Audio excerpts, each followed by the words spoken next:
After hanging up the phone, Xiaomei instinctively lowered her head in shock.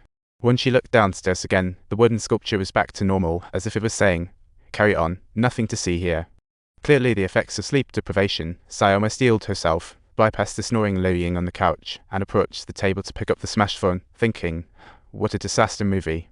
When she looked up at the wood carving, her face seemed to scream silently. Xiaomei thought, this wood really steals the spotlight. Curiosity surged, fear vanished.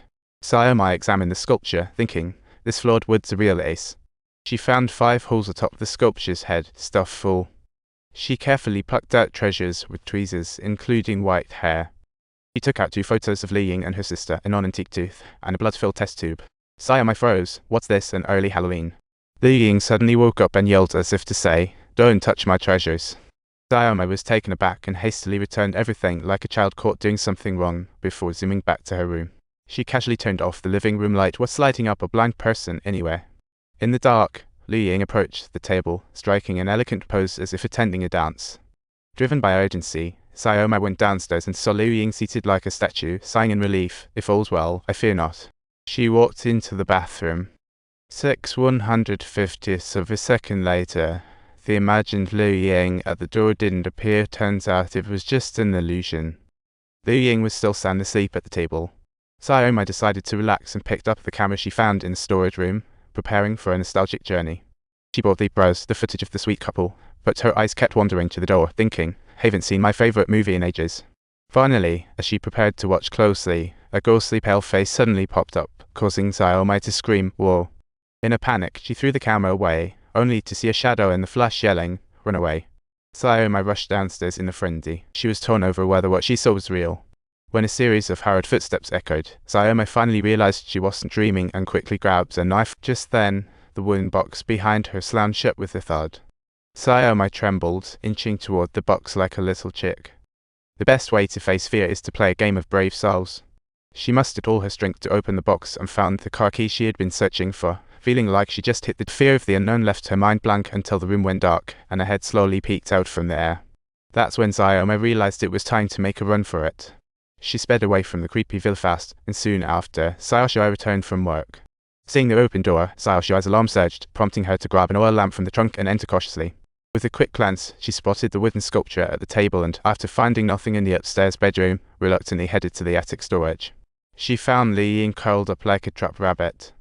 Xiaoshuai asked where Xiaomei was. Liu Ying said she was safe. Liu Ying exclaimed, sister just scared Xiaomei away. To which Xiaoshuai thought, I wish I could scare her away too. But she quickly switched the topic. But wait, why is the one who killed your wife a colleague from the hospital? Liu Ying firmly responded, it was that caregiver named Ivan. Xiaoshuai grew suspicious. Could this be a revenge plot? Liu Ying choked out, the one-eyed guy was actually trying to save my sister, and I ended up dragging her off the bed and crushed her head. Liu Ying explained that the caregiver killed her sister because Xiaoshuai had found a new lover, and she would never let Xiaomei's existence be found out. Xiaoshuai asked, but Ivan has never even seen his wife, why would he kill her?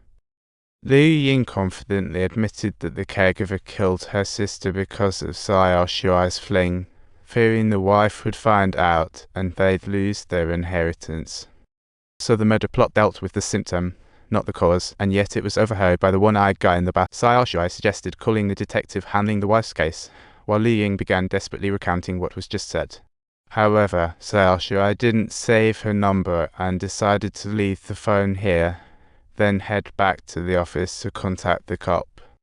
Before leaving, Xiaoshuai reminded repeatedly, make sure you answered the phone when it rings. Soon after, the phone buzzed. Struggling to get up, Liu Ying stood by the wall, shocked by the vanishing floor, and the caller turned out to be Xiaoshuai.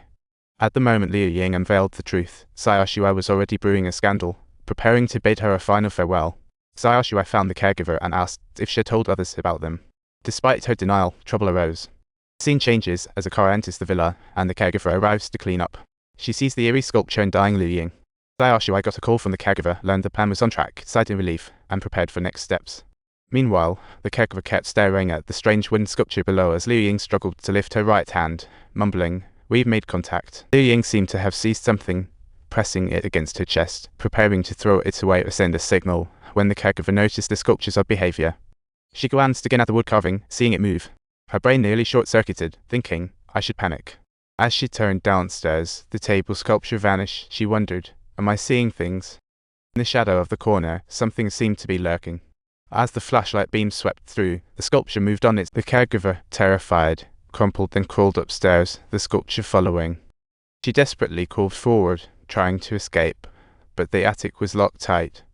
Trapped, the caregiver saw the sculpture approach, gritted her teeth and jumped. But upon landing, she broke her right leg. The sculpture quickly descended, as if to say, game over. The caregiver tried to escape, but her legs wouldn't obey, and she was seized by the head by the wooden figure. As she lost consciousness, she seemed to see her sister smile, open the floor, then breathed her last.